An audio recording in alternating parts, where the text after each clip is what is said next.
사랑으로 아버지 능력으로 서로 하며 주와 아버지 사랑을 아버지 크심을 이사대로에로 주님을 나타내라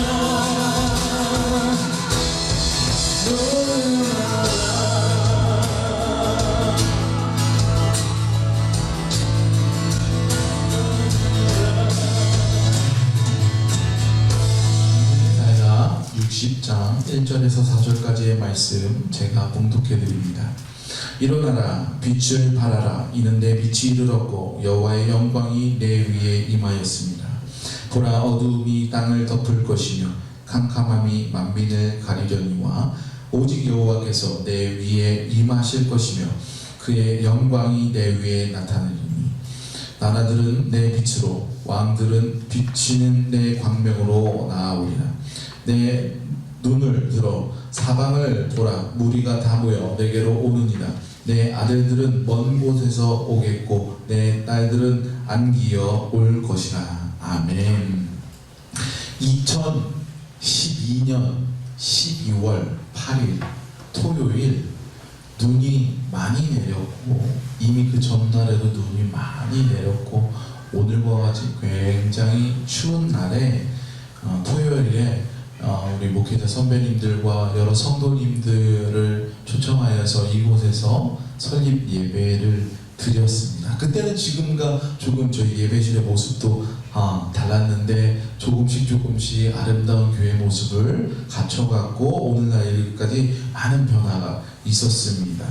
그때 지금은 냉풍기 그 따뜻한 바람도 나오고 시원한 바람도 나오는 좋은 그런 게 있었지만 그때 당시에는 없었어요. 그래서 조그만 라디에이터 몇 개, 조그만 온풍기 몇 개, 안에 바닥에 열선 뭐 이런 거 다 켜가지고 했는데도 너무 추운 거예요.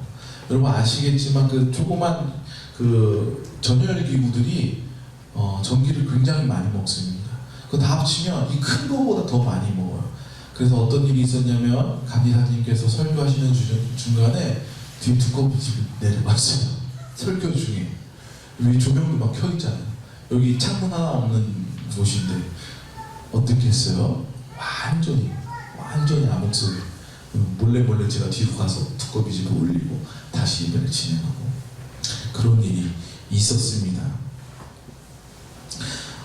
정말로 많은 분들이 오셔서 참석해 주셔서 뒤에 의자가 부족해서 다 뒤에 서 계시고 그러고 몇 번 늦게 오신 분들은 정말로 자리가 없어서 양보하고 하다가 너무 추우니까 밖에서 이렇게 빼꼼 보시다가 인사하고 이렇게 돌아가신 분들도 많이 계셨던 걸로 제가 기억하고 있습니다. 그런데 그 다음 날이 주일이잖아요. 주일날 딱 돼가지고 저랑 제 아내가 단둘이 예배를 드리는데 얼마나 허전하고 그때서야 개척했다 라는 게 실감으로 딱 다가왔습니다. 그때는 저희 큰딸이 제 아내 뱃속에 있었을 때요. 만삭으로. 근데 그 아이가 이제 내년이면 벌써 초등학교를 들어갈 때가 됐어요. 이렇게 짧지 않은 그 세월 동안 이 교회에서 부흥을 위해서 정말 많은 시도와 노력들을 한 것들이 생각이 납니다. 물론 이런 시도들은 여전히 진행 중이고 여전히 노력 중입니다. 요즘 같은 시대에 큰 교회에서 이렇게 분립해서 개척해 주지 않는 한 작은 교회가 살아남기 어렵다라고 이야기해요. 그 말 그대로 정말 개척해서 나아가는 그런 교회가 살아남기 쉽지 않은 상황이라는 것을 정설처럼 이야기하는 시대입니다. 그럼에도 불구하고 하나님께서는 이 땅의 교회를 계속해서 세워 나가는 것을 볼 수 있습니다. 우리가 이 교회를 지켜 나가야 할 것은 여전히 잃어버린 하나님의 어린 양들이 세상에 많이 있다라는 것입니다. 복음을 전할 대상들이 아직 많이 있다라는 사실입니다. 그렇기 때문에 여러분을 이곳에 보내시고 이 교회를 이곳에서 세워서 우리가 이곳에서 예배하고 교회의 문을 활짝 열어 머물러 있을 필요가 분명 있음을 여러분 믿으시기 바랍니다. 오늘 본문은 찬양 가사로 정말 많이 사용하는 그런 본문이에요. 그것도 밝은 분위기, 빠른 찬양이 대부분의 이 가사들로 사용하는 본문입니다. 보면 시작부터 일어나라, 빛, 하나님의 영광, 이런 긍정적인 단어로 시작해서 뒤에 보면 광명, 온 무리들이 모이고 아들이 돌아오고 딸들을 안아주고 막 이런 초긍정적인 상황들의 이야기가 있음을 볼 수 있어요. 그런데 이사야가 이 말씀을 선포하고 있는 이스라엘의 현재 상황은 이 말씀과 정반대 상황임을 알 수 있습니다. 참으로 암담한 상황이 아닐 수 없어요. 솔로몬이 죽고 나라가 분열되기 시작했습니다. 분열된 그 나라는 하나님을 잘 섬기는 나라였는가? 두 왕국 다 점차 우상을 숭배하고 하나님과 타협하고 말씀을 내려놓으면서 점차 멸망해 가고 있는 모습을 보고 바벨론의 침략을 당하여 드디어 무너지게 된 일이 됐다라는 거예요. 예루살렘에 솔로몬이 건축된 아름다운 구성은 다 무너졌고, 단순히 바벨론이 들어와서 침략하여서 그들을 통치하는 것이 아니라 완전히 싸그리 무너뜨리고 불지르고 모든 백성들을 포로로 잡아갔다라는 거예요. 이스라엘은 하나님께서 400년이 넘는 오랜 시간 동안 애굽의 노예로 살아갈 때에 하나님 앞에 기도하여서 모세를 통하여 출애굽하였습니다. 그리고 또 40년의 세월을 통하여서 연단하여서 가나안 땅으로 들어갔어요. 그것이 지금의 이스라엘이에요. 지금의 예루살렘이다라는 것입니다. 하나님이 세우신 국가였고 하나님의 백성이었어요. 이스라엘의 존재가 곧 하나님의 나라, 하나님을 나타내는 존재였다라는 것입니다. 그러나 이들이 범죄하기 시작하였고 하나님과 동행하는 삶을 살지 않자 곧 이런 나라도 망하게 된 것이죠. 결론적으로 현재 이스라엘은, 예루살렘은 가난과 곤경과 압제와 슬픔이 흘러넘치고 있는 상황이다라는 것입니다. 오늘 우리 본문 1절의 시작을 다시 한번 보면 가장 먼저 뭐라고 명령하십니까? 일어나라 라고 말씀하고 있어요.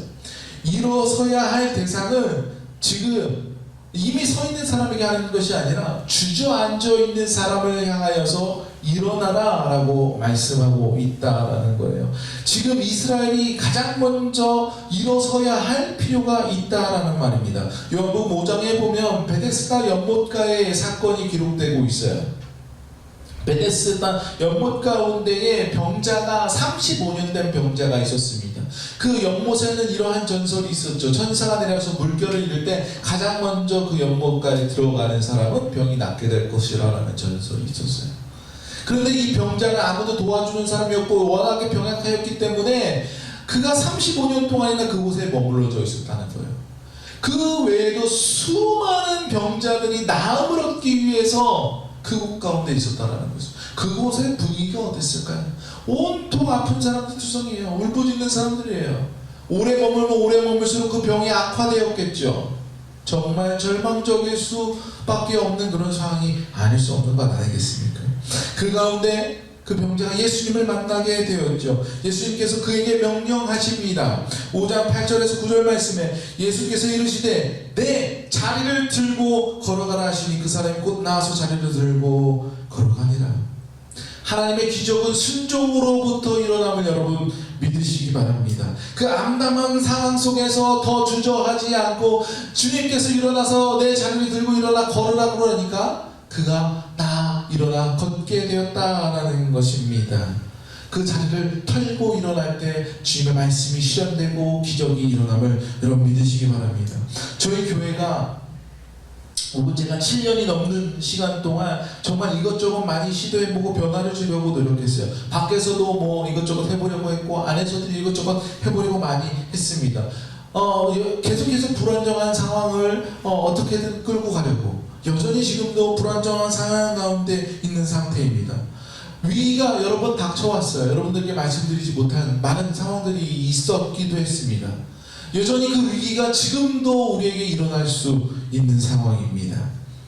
그렇지만 우리가 여기서 해야 할 일은 여기서 좌절하고 넘어지고 한탄할 것이 아니라 슬퍼할 것이 아니라 일어나라 라고 말씀하신 주님의 말씀을 의지하여 일어나야 할 것임을 여러분 분명히 아시기 바랍니다. 그러고 그 다음에 뭐라고 말씀하십니까? 빛을 발하라 라고 말씀하고 있어요. 생각해보면 바닥까지 무너진 이스라엘이 일어난다 해도 그들이 빛이 있었을까?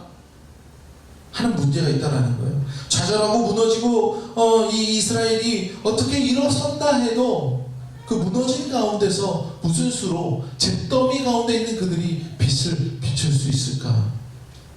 이스라엘은 더 이상 스스로 빛을 발할 수 없었어요. 그러나 하나님께서는 이 빛을 이스라엘에게 주고 계심을 여러분 볼 수 있습니다. 일어나라 빛을 발하라. 이는 내 빛이 이르렀고, 이 이르는 빛이 어디서부터 시작되었는가? 여호와의 영광이 내 위에 임하였습니다. 여호와의 영광이 그 위에 임하였을 때 그들이 빛을 발할 수 있었다라는 것입니다. 그렇기 때문에 현재 이스라엘의 상황과 환경에 상관없이 이스라엘이 일어나고자 할 때, 빛을 발하고자 할 때 그 빛을 발할 수 있다라는 것입니다. 예수님께서 요한복음 8장 12절에 말씀하십니다. 예수께서 또 말씀하여 이르시되 나는 세상의 빛이니 나를 따르는 자는 어둠에 다니지 아니하고 생명의 빛을 얻으리라. 예수님이 빛이니 나를 따르는 자는 그 빛이 그 안에 있어요. 생명의 빛을 얻으리라. 그 빛이 있는 사람만이 세상에 빛을 비출 수 있다라는 것입니다. 우리는 너무나 부족해요. 때로는 넘어집니다. 쓰러져요. 상처받아요. 우리가 세상에 나가서 비출 빛이 없을 수 있습니다. 그런데 주님께서 우리 안에 계실 때 그 빛을 머금고 우리가 나타낼 빛이 있다라는 명확한 사실을 여러분 믿으시기 바랍니다. 오늘 본문 2절을 보면 이사야는 지금 이스라엘의 상황을 이렇게 말씀하고 있어요. 보라, 어두움이 땅을 덮을 것이며 캄캄함이 만민을 가리려니와. 이것은 당시 이스라엘의 이야기를 한 것과 동시에 오늘날 이 땅에 혹은 다가올 그 상황 가운데 예언하고 있는 말씀입니다. 세상의 역사를 보면 어두움으로 향하고 있는지 모르겠어요. 정치적으로 경제적으로 발달하고 발전해가고 있다 해도 어둠이 여전히 있습니다. 세계 최대 강국이라고 하는 그 미국 역시 불안정한 것을 볼 수 있어요. 그 안에는 빈곤이 너무나 많아서 이번 주 기사를 보니까 미국 안에 있는 홈리스들이 치우르는 집값 때문에 홈리스들에 대한 기사가 나온 것을 봤습니다. 여러분 총기 사고로 얼마나 많은 사람들이 죽어가는지 알 수 없습니다. 미국에서는 차 사고로 죽는 사람보다 총기 사고로 죽는 사람이 더 많다라고 얘기할 정도로 그들 가운데 아픔이 얼마나 많이 있습니까? 큰 나라 중국에는 아픔이 없습니까? 홍콩에서 일어나는 일들을 볼 수 있지 않습니까? 우리나라도 정말로 많은 발전을 이루었어요. 정말 잿더미와 같은 곳에서 한국전쟁 후에 얼마나 많은 발전을 이루어냈습니까? 첨단 기술을 가지고 있고 우리나라에서 가장 앞서가는 분야들도 있을 정도예요. 의학적으로도 많은 외국의 사람들이 구출을 받기 위해서 이 나라를 방문하고 있는 상황입니다. IT 강국이라고 불리고 있지만 여전히 쓸쓸하게 삶을 마감하는, 스스로 목숨을 끊는, 가난 때문에 소외 속에서 자기 자녀들과 아내를 죽이고 스스로 목숨을 끊는 가장들이 있는 나라가 이 나라가 아니겠습니까? 그러나 하나님께서는 이러한 어두운 상황 가운데서도 오직 여호와께서 내 위에 임하실 것이며 그의 영광이 내 위에 나타내리니 라고 말씀하고 있어요. 좋은 상황 속에서 좋은 일을 만들어내는 것은 누구나 할 수 있어요. 여러분들에게 좋은 기회를 주어진다면 여러분들이 그 좋은 기회를 활용하여서 좋은 것들을 나타내는 것은 너무 쉬운 일이에요. 어렵지 않은 일이다라는 것입니다. 그러나 잿더미 위에서 꽃을 피워낼 수 있는 분은 오직 우리 주님밖에 없음을 여러분 믿으시기 바랍니다. 그의 영광이 이 위에 임했을 때에 하나님의 역사는 확률과 계산과 그런 속에서 나타나는 것이 아니라 오로지 하나님의 영광으로 나타냄을 여러분 믿으시기 바랍니다. 그리고 어두움은 어두울수록 그 빛의 모양은 더욱더 밝게 빛날 것입니다. 어두움이 땅을 덮고 캄캄함이 만민을 가릴 때 하나님의 영광을 더욱더 드러낼 수 있는 저와 여러분이 되길 소망합니다. 예수님께서 말씀하십니다. 마태복음 5장 14절에서 16절 너희는 세상의 빛이라 산 위에 있는 동네가 숨기지 못할 것이요 사람이 등불을 켜서 말 아래 두지 아니하고 등경 위에 두나니 이러므로 집안의 모든 사람에게 비치느니라. 이같이 너희 빛이 사람 앞에 비치게 하여 그들로 너희 착한 행실을 보고 하늘에 계신 너희 아버지께 영광을 돌리리라. 주님의 빛이 우리에게 임했고 그 빛을 감추지 못할 빛을 들어 세상에 비출 때에 놀라운 일이 시작되게 됨을 여러분 믿으시기 바랍니다. 그 빛이 모든 사람들에게 비치게 될 때 하나님의 영광이 더욱 찬란히 드러나게 됨을 여러분 또한 믿으시기 바랍니다. 오늘 본문의 4절 말씀을 보면 사방을 보라 무리가 다 모여 내게로 오라. 하나님의 영광이 비춰질 때 어두움에 두려움에 절망 속에 있는 백성들이 하나님께서 다시 세우실 그 나라에서 다시 하나님의 백성으로 회복되게 될 것입니다. 힘찬 교회가 여러분들이 하나님의 빛을 들고 일어설 때 어떤 어두움과 캄캄함 속에 있을지라도 하나님의 영광이 감추어지지 않는 산 속에 있는 빛과 같이 이 땅에 더욱더 넓게 비춰지게 됨을 여러분 믿으시기 바랍니다. 오늘 우리가 오늘 이곳에 있는 이유가 바로 그것입니다. 이 교회가 이 땅에 세워진 이유가 바로 그것인 줄 여러분 믿으시기 바랍니다. 이곳에서 하나님의 영광을 비춰 만민이 하나님을 향해 돌아올 수 있게 하는 그 등불이 되는 힘찬 교회, 그 등불이 되는 성도 여러분 되시길 주님의 이름으로 축원드립니다. 기도하시겠습니다.